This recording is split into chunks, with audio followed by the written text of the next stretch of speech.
Gracias por continuar aquí en Observatorio, hablando de la seguridad y los desastres con Julia Carabias, Enrique Provencio.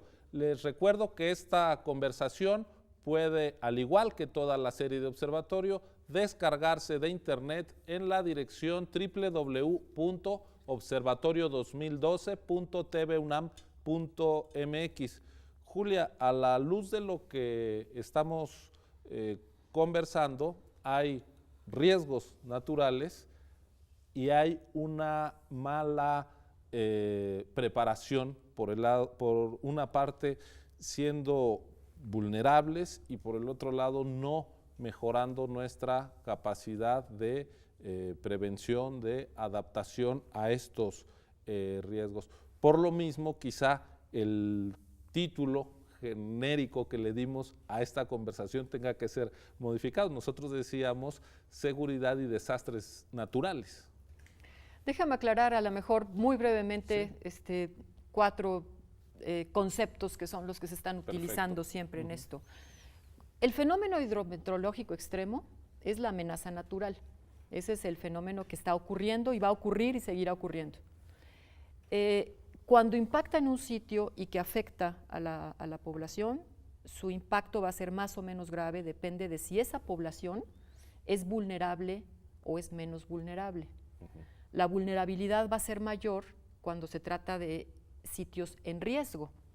Si son sitios, como decíamos, en cañadas, bajo de una montaña talada, etcétera, es mucho más riesgoso que un sitio plano rodeado de cerros perfectamente conservados. Entonces el riesgo está dependiendo de lo que ha sido el proceso, tanto natural como de transformación. Y a eso es lo que le da entonces la vulnerabilidad de la población. Una población que no está bien capacitada, que no tiene sus instituciones, no tiene su infraestructura y que está en un sitio de riesgo, se vuelve muy vulnerable. Entonces, el desastre, pues no es la naturaleza la que lo provoca. La naturaleza manda el agua, porque así es y así tendrá que ser, y se convierte en un desastre en la medida en que topa con un espacio ocupado por la humanidad. Si estas tormentas o ciclón se hubieran descargado en una zona de vegetación prístina, perfectamente conservada, ni nos enteramos. No es un desastre natural, a pesar de haber descargado esas cantidades. Entonces nosotros preferimos llamarle el desastre, pero como producto de la suma de la amenaza natural con la vulnerabilidad de los espacios en donde impacta. Creo que nos ayuda mucho a tener bien las coordenadas. Siguiendo esto, yo quisiera que analizáramos la parte que no tiene que ver con la naturaleza, porque digamos, esa es una variable exógena, no la controlamos, lo que sí controlamos es lo que tiene que ver con reducir la vulnerabilidad y con desarrollar, digamos, medidas de preparación, de prevención, incluso de adaptación a cosas como fenómenos como el cambio climático. Ahí, ¿cuál sería tu recuento de más largo aliento? Tratándolo de hacer breve, porque es una historia muy intensa, que en su etapa propiamente contemporánea empezó después del gran sismo de la Ciudad de México de 1985, porque un año después se empezó a organizar el Sistema Nacional de Protección Civil, con una ley de protección civil, y se generaron un conjunto de instituciones que ya desde entonces estaban apuntando a la protección civil en el concepto de reducción del riesgo. A principios de los años 90 se empezaron a generar los instrumentos más importantes para este tema, que son los atlas de riesgo, tanto el nacional como los estatales y municipales, y posteriormente se consolidaron instituciones muy importantes como parte del Sistema Nacional de Protección Civil, incluyendo al Centro Nacional de Prevención de Desastres. Pero también desde entonces empezaron a ocurrir hechos muy importantes.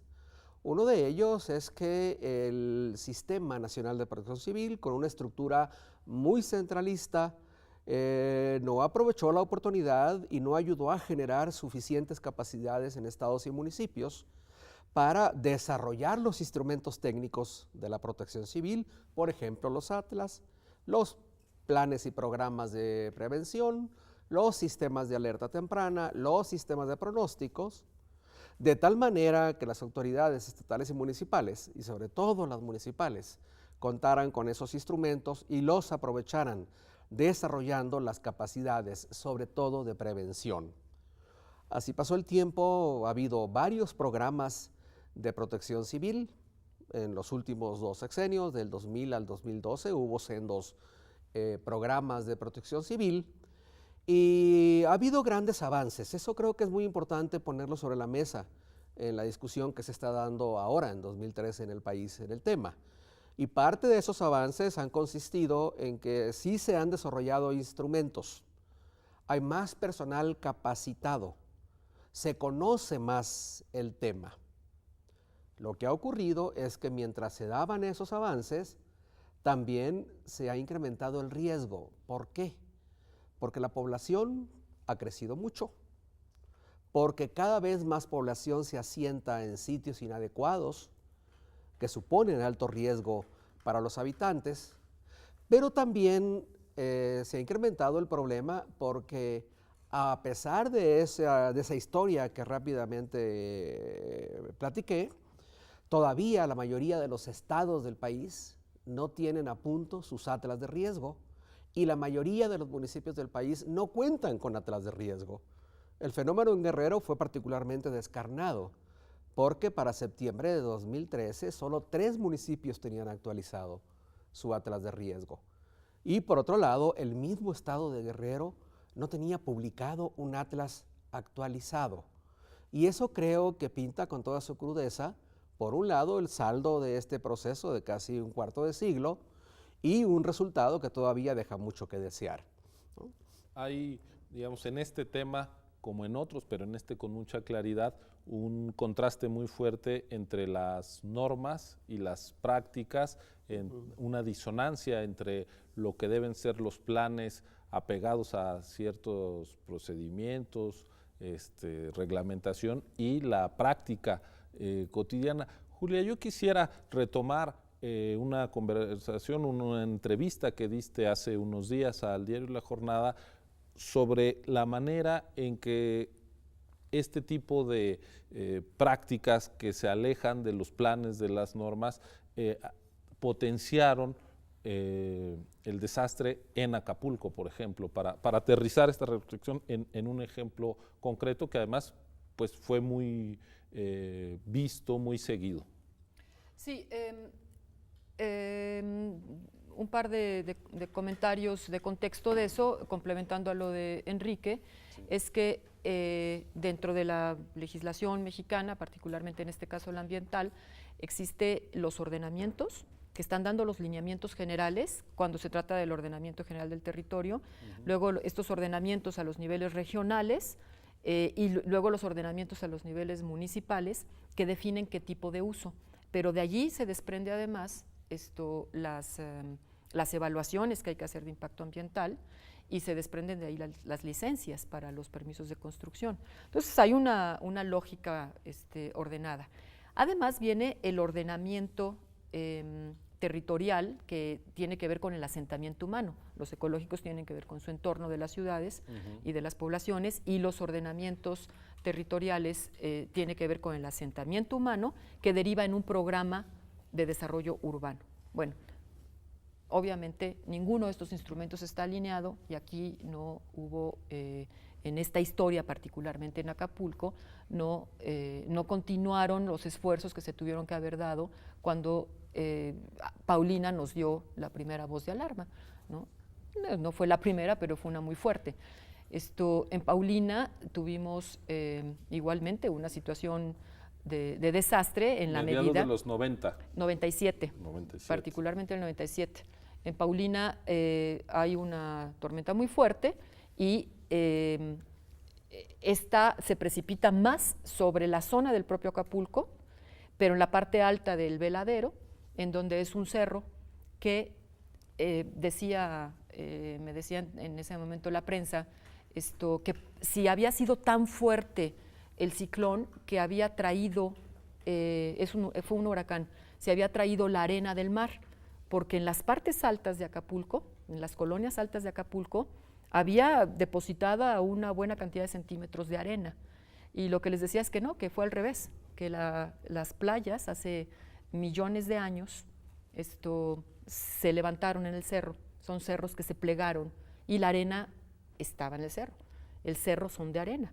Entonces, en esos cerros era absolutamente imposible construir. Esos cerros se desgajaron con esta tormenta intensa y estaban totalmente poblados. Y además, con la gravedad de que es un parque nacional, el Parque Nacional del Veladero. Entonces, eran invasiones, asentamientos humanos irregulares en las zonas de altísimo riesgo, de gran fragilidad. A partir de entonces fue cuando tomamos una decisión, primero de rehacer la poligonal del Parque El Veladero, para evitar estos conflictos que había entre la conservación, la ocupación, etcétera, pero de ahí se desprendía la necesidad de un ordenamiento. Se dieron los primeros pasos en el ordenamiento, pero acaba la administración. Es muy largo, es bastante complejo hacer el ordenamiento porque requiere los consensos de la población, de los sectores económicos, y de una información técnica muy sólida, y en ese ordenamiento pues no está. Y hoy tenemos un Acapulco completamente ocupado en la zona de desbordamiento de la laguna de Tres Palos, en la que es un humedal, naturalmente, y hoy desde el aeropuerto hasta el Ahí tuvo Acapulco, que haberse ido el agua que inundó el aeropuerto. Por supuesto, no solamente la que inundó el aeropuerto, sino la que inundó las propias edificaciones, comercios. Están muchas tiendas de autoservicio muy conocidas en toda esta zona de esa parte que antes no estaba urbanizada. Y esa es una zona de regulación natural de la laguna de Tres Palos. Es una zona de humedales. Esto no debió nunca haberse ocupado de esa manera. Afortunadamente hoy hay en la Ley de Prevención, Ley General de Prevención Civil, de Protección Civil, hay un artículo en donde se considera delito grave las autorizaciones o construir en sitios de alto riesgo. El problema es, como dice Enrique, tenemos estos instrumentos, pero estos instrumentos están en términos de la ley y no los tenemos elaborados, no están actualizados, no están sólidos y entonces no operan.